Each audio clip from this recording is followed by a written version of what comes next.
and stuff like that. I like what you said about corruption too and perversion. How the devil always tries to mess something up. He always tries to put something in the way that's gonna block you from your blessing because you're so busy thinking, is this my husband or is this my wife? You're not viewing that brother and sister in Christ as the way you're supposed to. Because I promise you, not everybody's our husband, not everybody's our wife.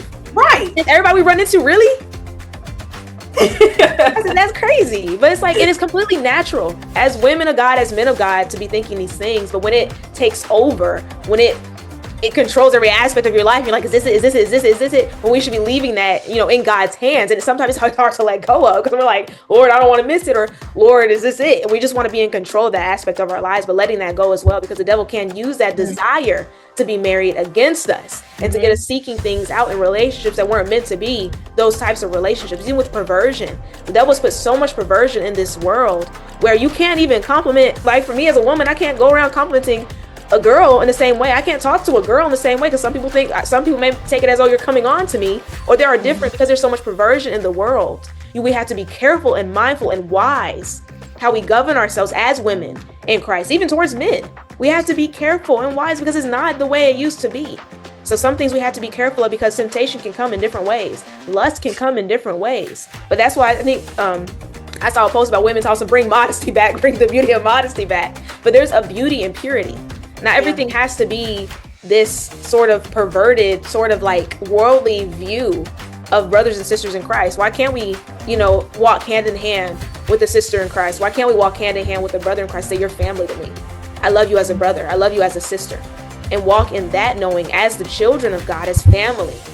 Because we don't do that. We kind of struggle with that, or the world gets in, or our flesh gets in and starts dictating, oh no, I like that person. Like, it's natural to have feelings. It's natural to have, feelings towards somebody, but it's also governing that, okay, is this my flesh?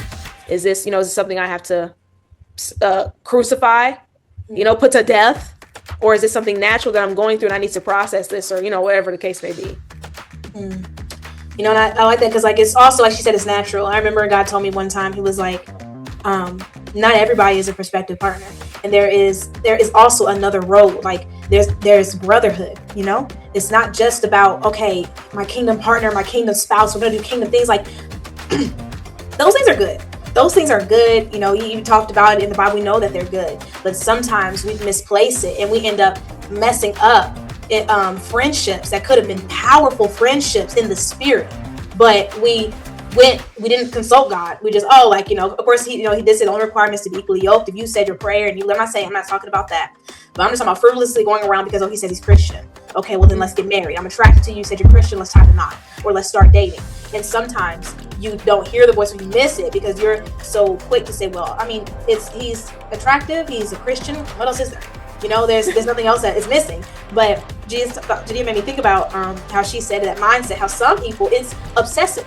Every new man that comes to church, every new woman that comes to church, you're like, man, she fine, or man, he good looking. Oh, and he praying, he crying.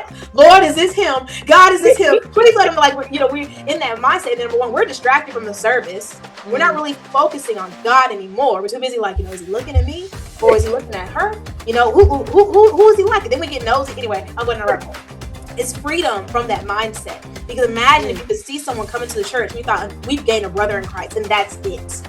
There is no wondering. There's no then getting disappointed when you find out, well, that wasn't it. Then another disappointment. Like I told God, Gene, I both told God,